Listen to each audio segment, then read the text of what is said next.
Good afternoon. This is Lunchtime News. It is the 9th day of January and I trust you're having a lovely day so far.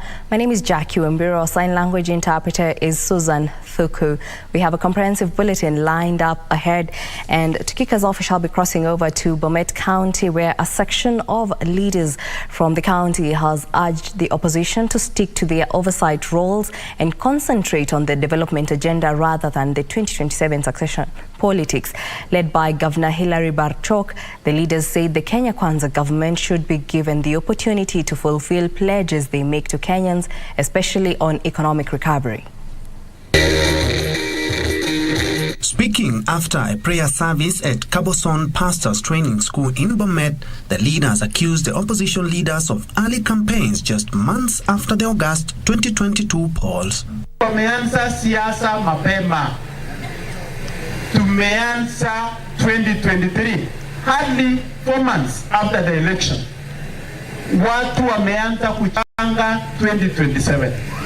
Ile watu wa Kenya wanahitaji saa hii sio mambo ya siasa.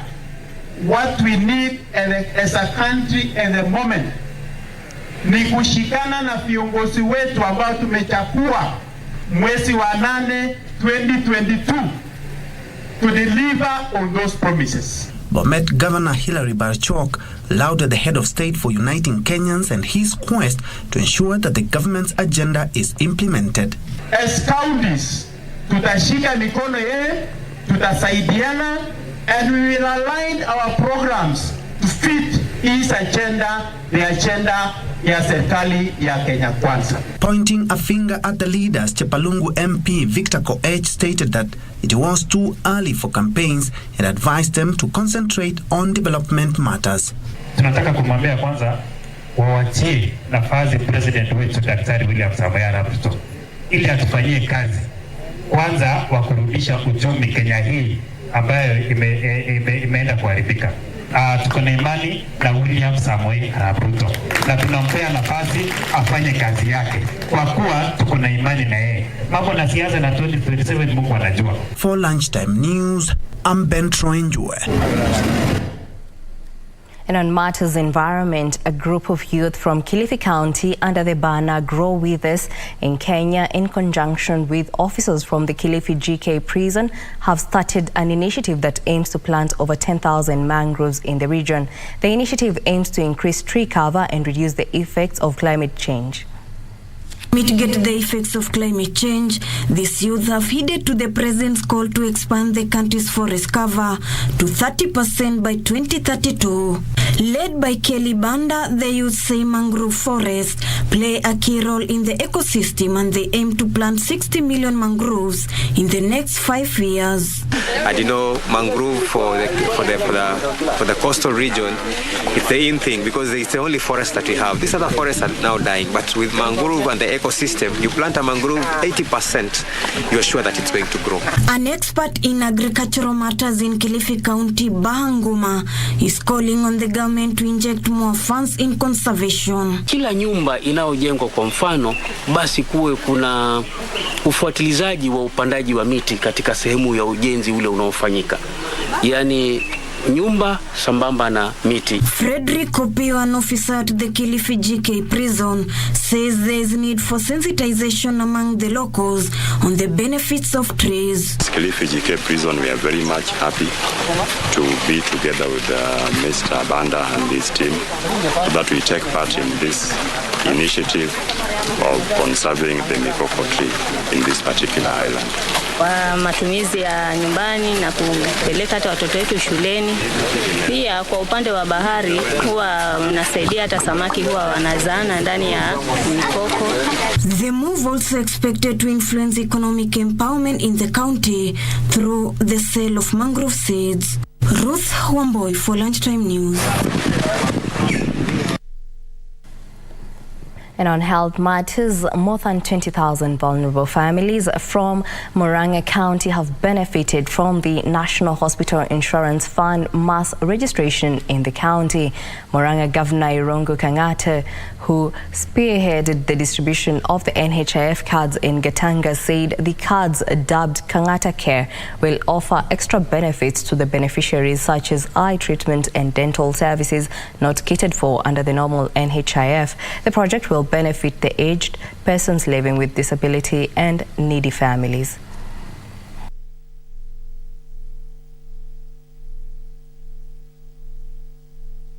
Hii ni kadi ambayo tumeweza kuongezea manufaa zaidi. Kwa mfano, kadi ya NHIF haiwezi kulipia macho, hii yetu itakulipia macho. Hii kadi yetu iko na ile tunaita kwa kimombo last expense. Yani ukiwa na mashida nyumbani, ile ambayo unampenda, kwa mfano ameweza kuwa mwenda zake, bila shaka ukienda katika NHIF utaweza kulipwa takriban fedha fulani. Unaweza enda public hospital ama uende private hospital. Nimeenda hospitali mingi sitapata usaidizi ni kwa juu ya hii mguu yangu. Nilikuwa ninaambiwa Kikuyu Hospital nitafanyiwa operation, nikakosa pesa. Na sasa juu nimepata hii kadi, najua itanisaidia. Still on health matters, at least 600 eye patients in Malindi, Kilifi County have benefited from a free eye clinic organized by the Kuwait ambassador to Kenya. Kwasi Rashid Al Farhan says his country, Kuwait, will continue collaborating with Kenya to offer its citizens better health care. Ambassador Kwasi Rashid Al Farhan says over 1,500 people have benefited from the clinic in the coast region since December. I'm very happy that I will see 150 people smiling again after they gained their sight back. When I received that donation from a family in Kuwait, I directly went to East African Aid, a Kuwaiti institution, charity institution in Kenya, and I asked them what should we do with this donation. So they told me about the eye surgery, that are lots of people who need it. So immediately I have given them the permission. Dr. Ali Bushir from Safe Surgical Aid said 150 patients underwent surgery, while many others were given medicine and eyeglasses at zero costs. And this has been possible because of support from the people of Kuwait through His Excellency Hosei Al Farhan. The camp will be on until tomorrow. Surgeries will continue until, even if more people come today, because people are still coming when they heard the news, we will continue, even up to 200. If we can, we will do it. We will not leave any patient behind. The Malindi Sub-County Medical Superintendent Dr. David Mangongo said eye problems are rampant in the region. For this surgical camp, we are targeting around 150 people with the eye problems, especially those that require surgical intervention. And so far we have done about 100 of them have already received services. Stephen Kahindi, a beneficiary of the free medical camp, urged the county government to come to the rescue of the elderly population, which is more susceptible to eye problems.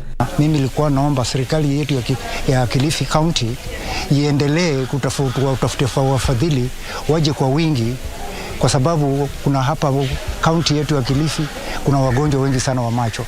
Lakini changamoto ambazo tunapata sisi, tunatoka sehemu mbalimbali sana. Na kwa sababu sasa hatuwezi kutufikia huko, tulikuwa tunaomba ikiwezekana serikali ya county ya Kilifi itutembelee kama vile tutembelea katufuata sisi kule sehemu za Malanga. Traders in Busia County have urged the government to channel funds from Hustler Fund Kitty to existing SACCOs to benefit more small-scale traders who have a background in saving. Speaking during the launch of Inua Jamii, SACCO Director Zakaria Munyiri noted that despite the unveiling of the Hustler Fund, many are yet to benefit from the initiative. Trade and Industry CEO Lekatuna Omuse said the county government has put in place strategies that will help finance groups that involve on loans and savings.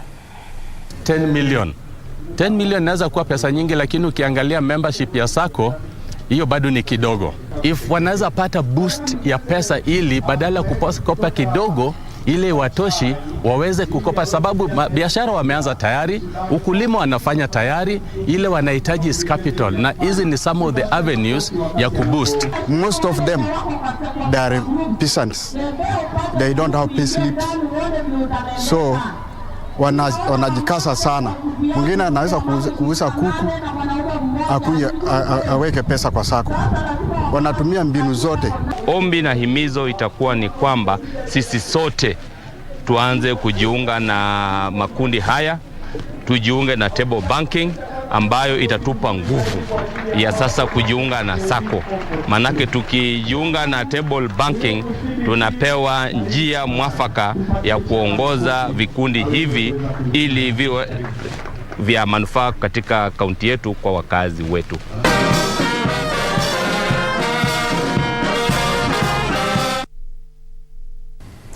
Residents of BD Estate within Kenyatta Road area in Jigger, Kiambu County have been engaged in a tussle with their neighbors at Windridge Estate over the use of their main gate as an access road, a situation they say has led to the rise of insecurity. The residents protested the continued use and are calling on the government to intervene before the situation worsens, even as they pointed a finger of blame towards local authorities for laxity in finding solutions. The irate residents of BD Estate want a speedy solution to a rise in insecurity brought by the alleged use of the main gate by their neighbors at Windridge Estate. Led by Wambiru, Jigger, the residents accuse their neighbors of foul play, which has put them at risk of attacks by criminals. They even came today in the morning, broke our gates, and they were threatening that they were also going to bring down the gate. Sasa tunashindwa, sasa sisi tutafanya nini? Kama kule kwingine wako na security, bona sisi tusikuwe na security? They further accused local authorities of procrastination in resolving the dispute that has left them spending sleepless nights guarding their premises against possible theft. Wanataka kupitia gate yetu ku access barabara zetu ambao sisi tumejitengenezea, wakaziharibu. The locals barricaded roads in the area to compel the relevant agencies to arbitrate the issue. Yusufar reporting for Lunchtime News. Well, that report by Yusufar brings us to our first break here on Lunchtime News. Don't go too far, we still have more news coming up.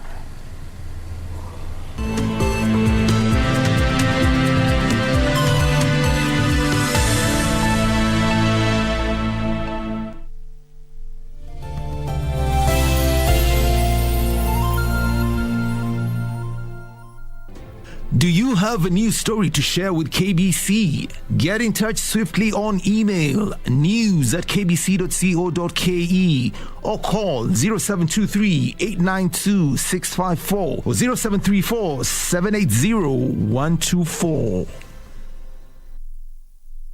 To get Proverbs chapter 3 verse 5 as your skiza tune, dial *811 *967 #. Trust in the Lord with all your heart and lean not in your own understanding. In all your ways, submit to Him, and He will make your path straight. Proverbs chapter 3, verse 5 to 6. To get Proverbs chapter 3 verse 5, dial *811 *967 #. *811 *967 #. We were neighbors once, and we grew up like sisters. You can say that we were friends before we were even born. If you want to remain my friend, you must be confident. Believe in yourself. Just relax. Later on, both of our families went through many ups and downs. As long as you two are together, you can forget about my manners. Help! Hey, Dear. Xia, don't. Our lives turned out differently from how we imagined they would.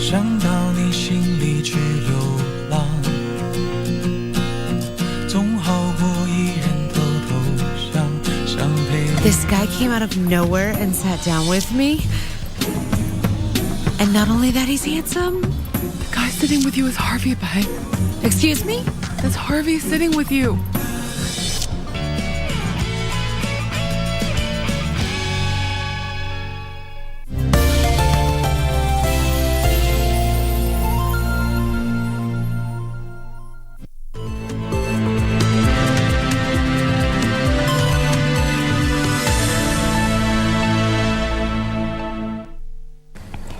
Welcome back. The Makueni County government has embarked on the construction of more dams in the area to mitigate the effects of drought. Governor Mutula Kilonzo says the county is struggling from the dry spell that has forced families to trek long distances in search of water.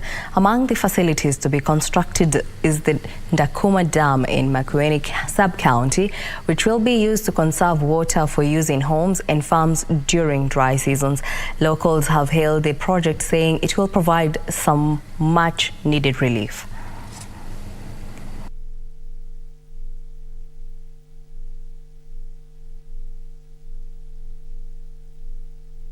Na tulikuwa tunataabika na maji kwa muda mrefu. Sasa ni karibu miaka 30 na kitu ambao tukipata shida ya maji, kwa sababu hii damu ilifunikwa na mchanga, matope, na maji inakuwa inaingia inaenda kwa haraka kwa sababu disillusionment iko juu sana. Vile county imeingilia sasa, tunaona mambo itakuwa mzuri. Vile wanaendelea wameweka beacons vizuri, na ikibanuliwa mpaka kwa beacons, hii maji itakuwa inatoshelesha. Inakaa na maji inakuja inakauka, ikauka tunaendea maji pande ile nyingine ya chini, kuna visima ziko hapo. Tunatoa maji hapo, tunakuja kuchota na punda, tunapeleka manyumbani. Lakini kwa huu wakati sasa governor ametukumbuka, ameona huu mradi umekuwa ni mradi mzuri kwetu kama wananchi. Tunamrudishia shukrani, maana tutakuwa tunachukua maji kwa karibu na tutaweza kufanya mambo zingine zitasaidia wananchi kama kupanda boga na kufanya vitu zingine za kutusaidia. So tunamshukuru sana governor wetu kwa hii mradi, ameona inastahili kwa watu wa Ndukuma. Livestock keepers in Bobasi constituency, Nyamache sub-county and Kisii county are counting losses after recent reports of an anthrax outbreak. While confirming the incident, Kisii County Director of Public Health, Dr. Richard Onkware, urged the public to remain vigilant and calm, saying the outbreak has been contained. 4 patients who had previously been admitted at the Kisii Teaching and Referral Hospital have been treated and discharged. The 4 had allegedly contracted anthrax. Kisii County Director of Public Health, Dr. Richard Onkware, called on the public to report any suspicious signs and symptoms to relevant authorities for action. Once you see an animal that has died mysteriously, please report to the authorities. We have our sub-county disease surveillance officers, we have the vet officers, we have the sub-chiefs and the chief. As a containment measure, the county has put in place free and voluntary livestock vaccination for the next 9 days. We shall kick off or flag off a campaign for vaccinations of all these animals, the cows, including the pets like dogs and cats. Na mifugo wako pale nyumbani, patia maji pale, tafuta chakula patia pale, mpaka serikali itangaze kwamba ile ugonjwa mbaya imetoka katika mifugo hapa area hii. Frederick Parsayo, Lunchtime News. Police officers at Hayega Police Station, in collaboration with community health workers, have launched an initiative aimed at eradicating jiggers within Shinyalu Hayega area. Police say the jiggers have been a menace in the area, prompting them to move from village to village, treating people infested with jiggers. Hayega OCS Elizabeth Kigai observed that there are many people, including school-going children, who have been infected and affected by jiggers. The problem has forced students to miss school, in some cases affecting their performance. Katika vijiji hali imekuwa ngumu kwa watoto wenye wako na jiggers. Juu hawawezi enda shuleni, afya yao imeathirika, hawana amani. Tunalenga watoto hawa, hata watu wazima, vijana, hata na wazee, wale ambao wameathiriwa sana wakaweza kutibiwa. Nawashukuru wa polisi wote pamoja na OCS waendelea kututembelea hivyo wakitibu watoto wetu na ndugu zetu ili kumaliza hiyo ugonjwa wa jiggers. The Chief Public Health Officer in Shinyalu, Joseph Lwambi, has however asked residents to maintain cleanliness in order to avert the spread of jiggers. Basically hygiene.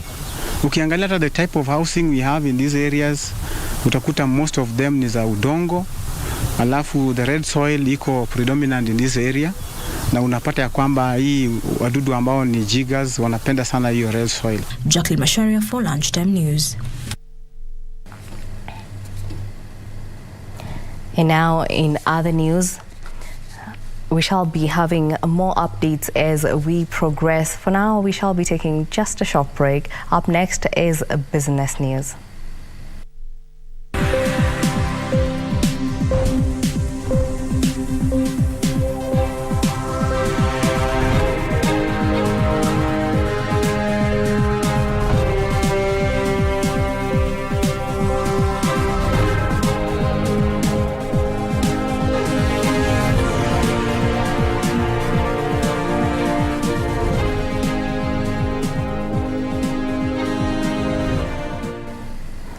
And now in business news, the billionaire founder of Ant Group, Jack Ma, is to give up control of the Chinese fintech giant after a regulatory crackdown. Ant Group says that after the change, no one would have overall control, with his shares reduced to 6%. However, Ant said shareholders' economic interest would not change despite the significant changes in the shareholding structure. Here are the details of these and other stories from across the globe.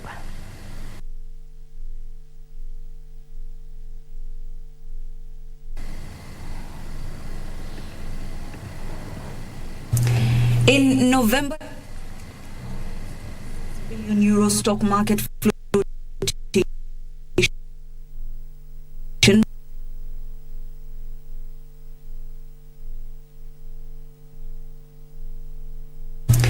In November 2020, Ant Group's 26 billion euro stock market flotation.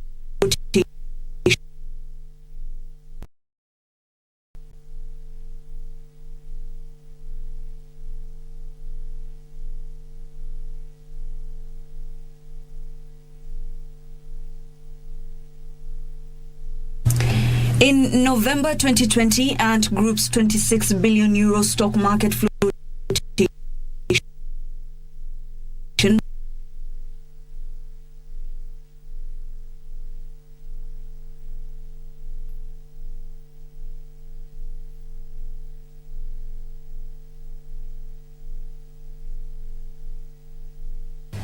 Well, we do apologize for that. We seem to be experiencing some challenges. We'll take a short break. We'll be right back after that break.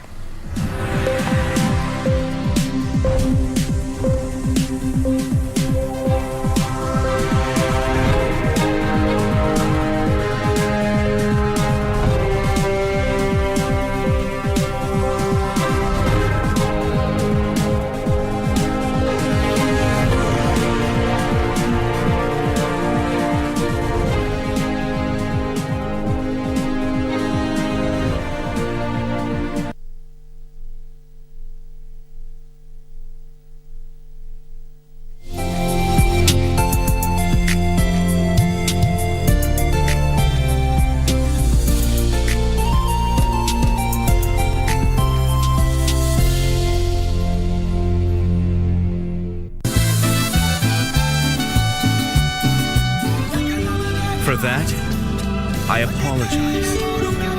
Fabiola insists that she saw you. She told me that she won't rest until she sees you leaving this house. She married my father because he's rich. She wants to get all his money, and she deceived all of us. Everyone in this house was deceived. That is not true. I haven't deceived anyone. And you don't have the right to say on the contrary. Your brother was killed here, and now you decide to come over and stay here. How could you do that? Melena doesn't deserve you. She's with you because you're rich.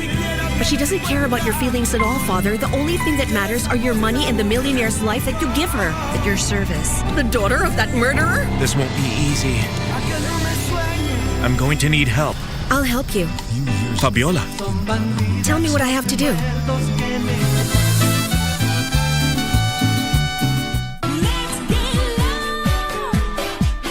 As is our usual, we bring you entertainment shows and nothing or less of that.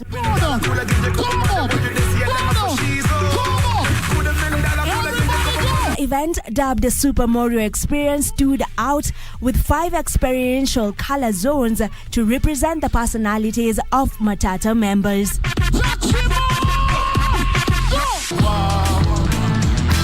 I'm getting cheese kama panya ya pili. Almost died wa live kama track ya daily. Pigia Kinaro ulize ni mwaputon vipi. King Kaka has officially released his much anticipated album dubbed Second Life. The album commemorates the period when the superstar was hospitalized for months.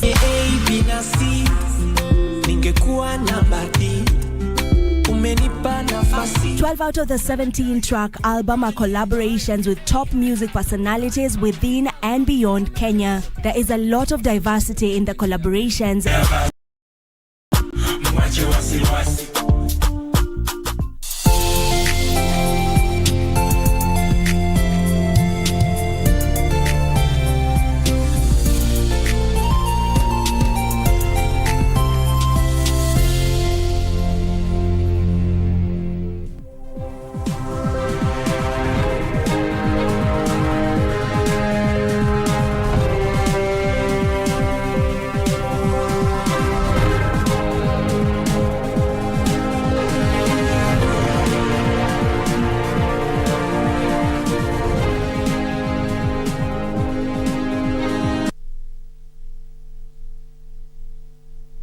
Welcome back. The private sector ended 2022 on a high as new business rose at the sharpest rate at 51.6 in December, leading to accelerated increases in output and employment. The latest Purchasing Managers Index attributes the growth to softening inflationary pressures as firms saw cost increases to smallest extent in 2022. According to the latest Purchasing Managers Index report by Stanbic, for the month of December, the private sector witnessed the strongest rise in new businesses since February, leading to accelerated increases in output and employment. The Purchasing Managers Index picked up a 3-month high of 51.6 in December, rising from 50.9 in November, signaling a modest improvement in operating conditions, one that broadly aligned with the average seen since the survey began in 2014. Businesses that saw a rise in activity cited high demand and sales, favorable weather conditions, and slowing inflationary pressures. More Kenyans were employed in December, with a slight rate of job creation, the fastest seen since March. Rising staff capacity allowed firms to deplete outstanding work for the second month in a row. In December, a new order inflows increased amid reports of improving demand conditions. Moreover, the rate of sales growth quickened to a 10-month high and was solid overall. There was improved performance in agriculture, manufacturing, and wholesale and retail, contrasting with falls in construction and services. Some firms noted that improving supply conditions, lowering wage costs, and stabilizing energy prices helped soften inflation despite reports of currency depreciation and higher VAT. Subsequently, companies raised their output prices to the smallest extent since August. Only 11% of firms expect output to rise in 2023, with confidence remaining subdued amid concerns about the global economy. Weri Mujenga for Lunchtime News. The shilling has weakened to a fresh record low, pushed by high dollar demand from importers. According to Reuters news agency, commercial banks quoted the shilling at a high of 123.80 cents against the dollar, having declined 15 cents when compared to Friday's closing rate. The shilling has been under pressure from importers shipping in general goods and companies retailing petroleum products. That's largely on global inflation, and where we've seen our Kenya shilling lose against March to major world currencies. Currently, we are trading at an all-time high of 127, 128, and stable Kenya shilling, that is. We've also seen a bit of disruption on supply chains. We've seen probably shipping lines previously they were taking 28 to 35 days. Previously we had seen even some shipping line taking even about 50 days, but we are coming back to the norm, to a normalization of the same. We're hoping for better days.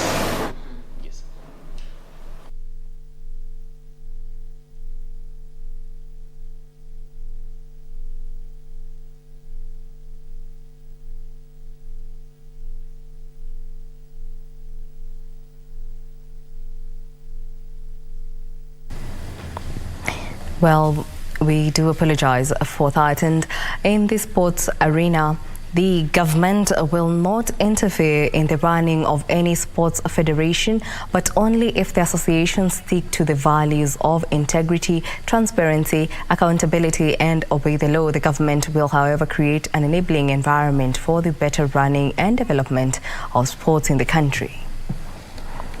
By government in the affairs of FKF, we expect FKF to live by certain irreducible minimum values.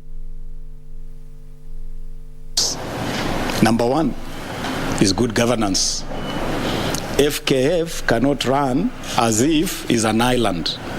FKF is part of the overall Kenyan ecosystem. So they must make sure that even as we expect everybody to run their institutions on the tenets of good governance, FKF must also obey the values of good governance. FKF must live by the value of accountability. You must be accountable. Government gives FKF resources. Well, that brings us to the end of our bulletin this afternoon. Thank you for choosing Lunchtime News. My name is Wambiru. Our sign language interpreter is Susan Thuku. Enjoy the rest of the day.